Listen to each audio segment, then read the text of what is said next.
So this is a 2008 Rav4. It's got the 4-cylinder. I think it's 2.4 liter, and it's the 4-wheel drive version. I'm going to show you how to replace the front engine mount, which is right down here. So the first thing you got to do is remove the splash shield on the bottom. There's just a bunch of 10mm bolts along the front here, and then there's a bunch of plastic clips. And then you're going to need a jack the engine up a little bit. Put a little piece of like a 2x4 under it. I'm going to jack it up here right where the transmission and the motor meet. And if your piece of wood isn't as brightly colored like this one, it won't work as good. And to start out, just raise it up a little bit, maybe to where I saw the car raise about 2 inches. And here's the new one I have here, so you can see how it looks. Basically, there's just going to be 2 bolts on the bottom going upwards into here, and then there's going to be a bolt in the middle that needs to be removed. So the mount is right there. The bolts underneath, both of them are going to be right here.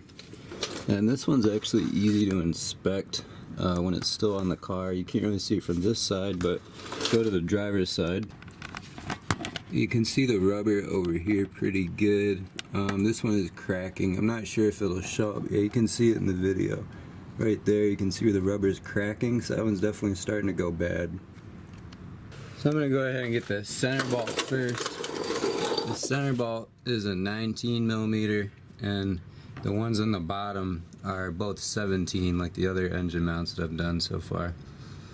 And after you get this started a bit, you should be able to pretty much just spin it by hand if you get the height of the jack right. If it's still hard to turn, just raise the jack up a bit more. And actually the nut on the other side is not part of that piece like I thought it was, so it fell down when I got the bolt out. And once you get all the bolts out, it'll just come loose, and you kind of have to take your hands and just move it, and then you can get it to come out the bottom right here. It'll fit. And when you put the new one in, this like kind of curved part here goes towards the front of the car. This part goes towards the back. You can really only get it in one way. Like if you put it in the wrong way, you'll notice it won't line up. That's pretty much all there is to it. I'll leave links in the description where you can buy the part. And then when you're putting the new one in, just kind of hand tighten all the bolts, and then let the jack down. You want to let the full weight of the engine down and then torque the bolts down. And I don't know the torque spec for them, but if somebody knows, just put it in the comments. But I would, just kind of tighten the crap out of them. They're really big bolts, so they're going to be really hard to strip. Just remember how they felt when you loosened them up. Get them about that tightness. If you just have a normal length ratchet and just, tighten them really good with it where it's hard to turn, it should be good.